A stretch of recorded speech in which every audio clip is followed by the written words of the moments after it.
بسم اللہ الرحمن الرحیم۔ مطالعہ پاکستان جماعت ناہم۔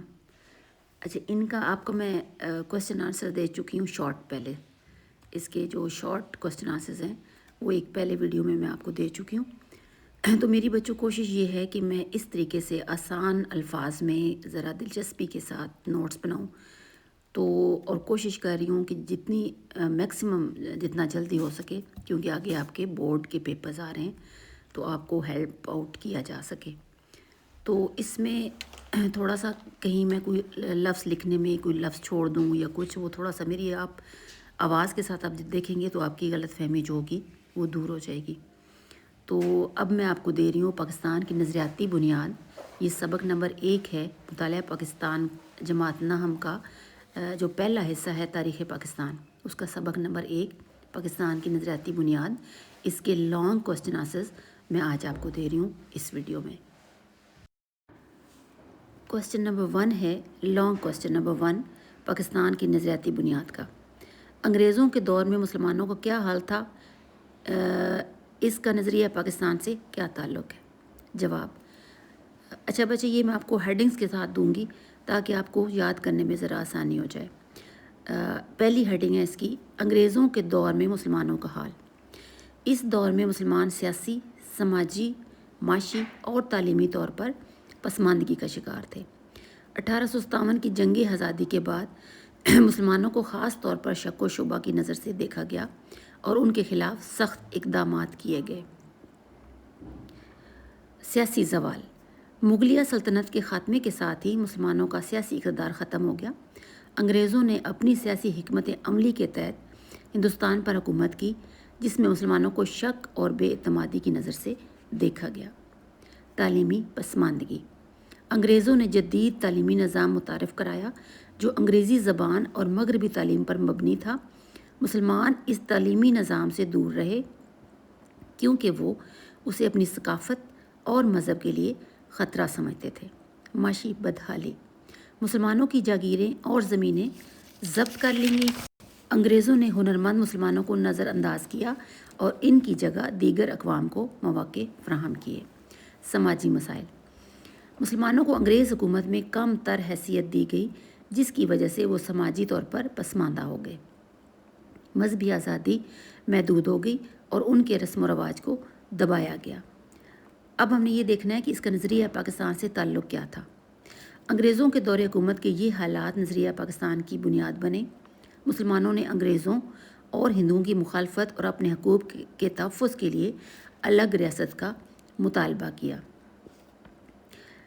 اس میں پہلا پوائنٹ آئے گا، مسلمانوں کی تعلیمی، سماجی اور سیاسی پسماندگی نے انہیں یہ سوچنے پر مجبور کیا کہ وہ ایک علیحدہ قوم ہے جن کے مفادات کا تحفظ صرف ایک آزاد ریاست میں ہی ممکن ہے۔ دوسرا جو اس کا پوائنٹ ہے نمبر 2 پہ، علامہ اقبال کے خطبہ العباد اور قائد اعظم محمد علی جناح کی قیادت میں مسلمانوں نے یہ تصور اپنایا کہ پاکستان ایک ایسا ملک ہوگا جہاں انہیں اپنے مذہبی، سماجی اور سیاسی حقوق حاصل ہوں گے۔ یہی وہ تاریخی پس منظر تھا جس نے مسلمانوں کو نظریہ پاکستان پر یقین کرنے اور پاکستان کے قیام کے لیے جدوجہد کرنے پر اکسایا۔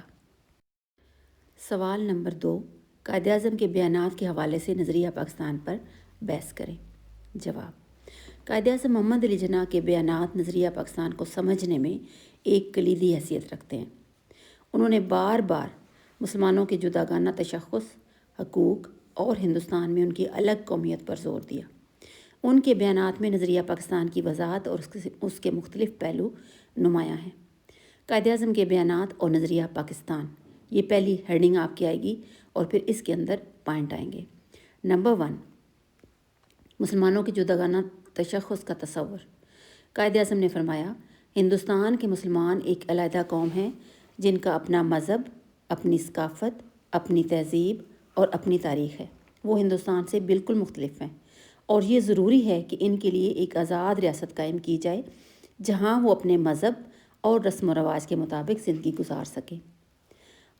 یہ بیان نظریہ پاکستان کا بنیادی اصول واضح کرتا ہے کہ مسلمان الگ قوم ہیں۔ نمبر 2، دو قومی نظریہ۔ قائد اعظم نے مارچ 1940 کو لاہور میں فرمایا، ہندو اور مسلمان دو الگ الگ قومیں ہیں ان کے مذہب، فلسفہ حیات، رسم و رواج، ادب اور زندگی کے دوسرے پہلوؤں میں بھی کوئی بھی چیز ایک جیسی نہیں ہے۔ یہ دو قومی نظریہ پاکستان کی بنیاد ہے، جس کے تحت مسلمانوں کے لیے ایک الگ ریاست کا قیام ضروری سمجھا گیا۔ نمبر 3، اسلامی اصولوں پر مبنی ریاست۔ قائد اعظم نے فرمایا، پاکستان کا مطلب صرف زمین کا ایک ٹکڑا حاصل کرنا نہیں، بلکہ ایک ایسی ریاست بنانا ہے جہاں اسلام کے اصولوں کا عملی نفاذ ہو اور انصاف، برابری اور آزادی کے اصولوں کو فروغ دیا جا سکے۔ ان کے مطابق پاکستان کا مقصد ایک فلاحی ریاست کا قیام تھا۔ مسلمانوں کے حقوق کا تحفظ، یہ نمبر 4 پہ آ جاتا ہے۔ قائد اعظم نے بہت بار یہ واضح کیا کہ مسلمانوں کے لیے یہ ناممکن ہے کہ وہ ہندو اکثریت ریاست میں اپنے حقوق اور اپنی ثقافت کا تحفظ کر سکے۔ اس بیان سے نظریہ پاکستان کی وہ بنیاد سامنے آئی جو مسلمانوں کے حقوق کے تحفظ پر مبنی تھی۔ قائد اعظم کے بیانات نظریہ پاکستان کی وضاحت کرتے ہیں۔ یہ ایک ایسی ریاست کا تصور تھا جو مسلمانوں کے مذہبی، سیاسی اور سماجی حقوق کی ضمانت دے۔ کوسچن نمبر 3، اسلام کے اصولوں خصوصاً باطنی مساوات و خود ارادیت کے فروغ نے جنوبی ایشیا میں ایک الگ مسلم ریاست کے مطالبے کو کیسے اجاگر کیا؟ تو اس کا جواب ہے، اسلام کے اصولوں خصوصاً باطنی مساوات اور خود ارادیت کے فروغ نے جنوبی ایشیا میں ایک الگ مسلم ریاست کے مطالبے کو اجاگر کرنے میں اہم کردار ادا کیا۔ اسلام کی بنیاد تعلیمات میں مساوات، عدل اور معاشرتی انصاف کو مرکزی حیثیت حاصل ہے۔ یہ اصول ایک ایسے معاشرے کی تشکیل کی حمایت کرتے ہیں جہاں افراد کو برابر کے حقوق حاصل ہوں اور وہ اپنی مرضی سے اپنے معاملات کا فیصلہ کر سکیں۔ برصغیر میں مسلمانوں نے ان اصولوں کو اپنی سیاسی اور سماجی جدوجہد کا حصہ بنایا۔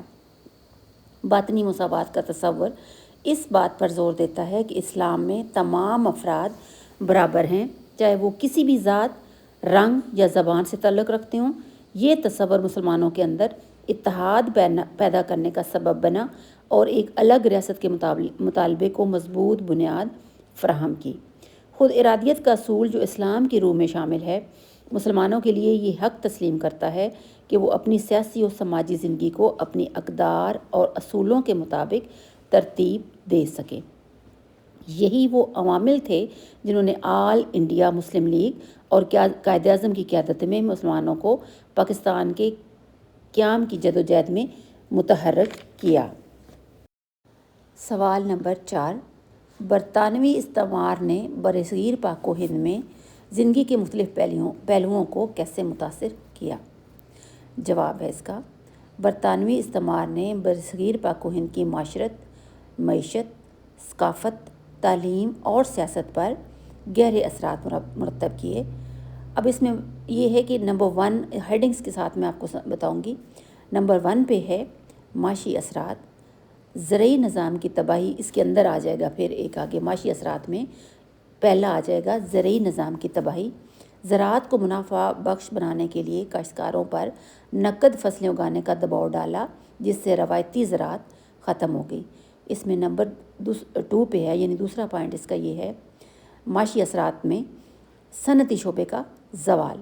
دیسی صنعتیں، خاص طور پر کپڑے کی صنعتیں برطانوی مصنوعات کی وجہ سے ختم ہو گئیں۔ نمبر 3 پہ ہے ٹیکس کے سخت نظام، زمینداری اور لگان کے سخت جو ٹیکس تھے، اب یہاں پہ میں تھوڑا سا چھوڑ گئی ہوں ٹیکس لکھنا۔ لگان کے سخت ٹیکسوں نے دیہی معیشت کو کمزور کر دیا۔ اب نمبر 2 پوائنٹ اس میں آ جاتا ہے جو ہیڈنگز ہے اس کی، پہلا تھا معاشی اثرات اور دوسرا اس میں آ جاتا ہے ثقافتی اثرات۔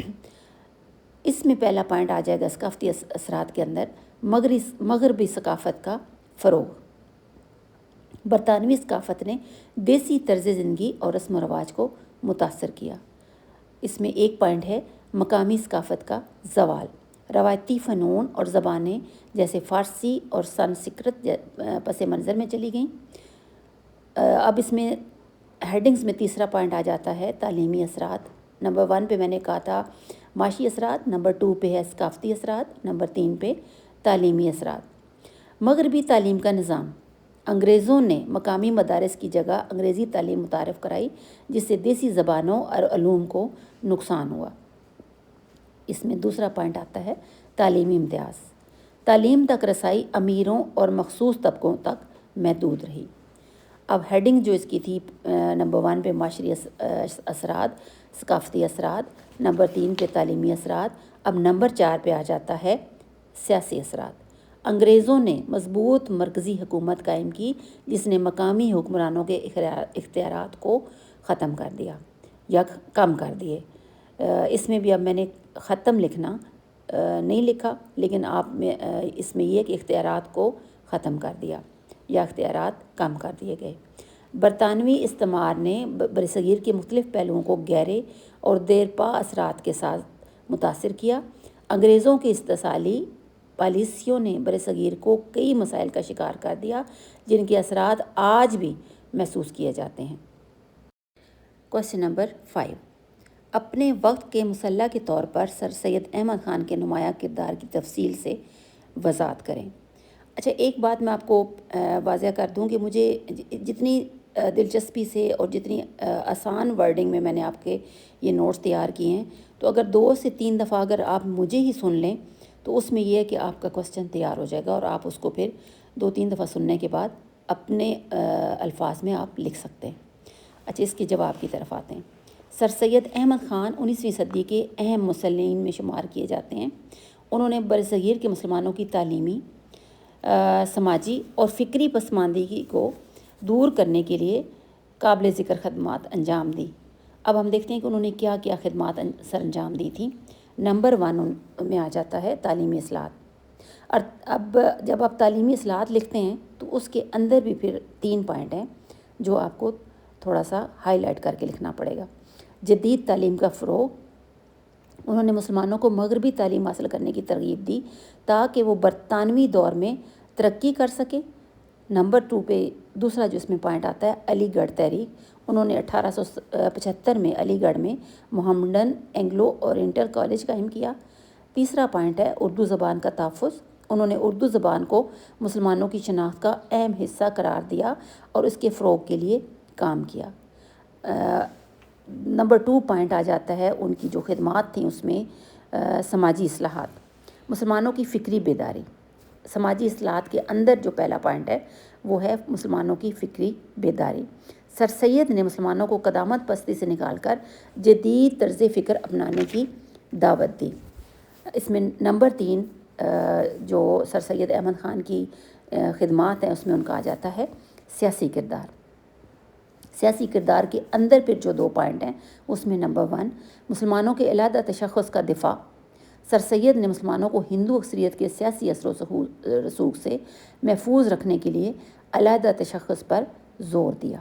نمبر 2 برطانوی حکومت کے ساتھ تعاون، انہوں نے مسلمانوں کو برطانوی حکومت کے ساتھ تعاون کرنے کی ترغیب دی۔ نمبر 4 جو ہیڈنگ اس کی آ جاتی ہے جو سر سید نے خدمات سر انجام دی تھی، اس میں نمبر 4 برطانوی حکومت کے ساتھ تعاون۔ جنگ آزادی 1857 کی جنگ کے بعد مسلمانوں اور انگریزوں کے درمیان فرسٹ جو خلیج کو کم کرنے کی کوشش کی پاکستان کی نظریاتی بنیاد خان نے اس کے میں نے شارٹ کوسچنز کی بھی مسلح کے طور پر مسلمانوں کو دوسری بھی میں کر رہی ہوں لانگ کی، اور اس کے بعد پسماندگی سے نکالنے میں 3rd چیپٹر سرزمین پاکستان، ان کی خدمات نے مسلمانوں کو جدید تعلیم اور شعور کے راستے دینے کے بعد ایکسرسائز اور انہیں برصغیر کی سیاست اور سماج میں ایک مؤثر قوم کے طور پر ابھرنے میں مدد دی۔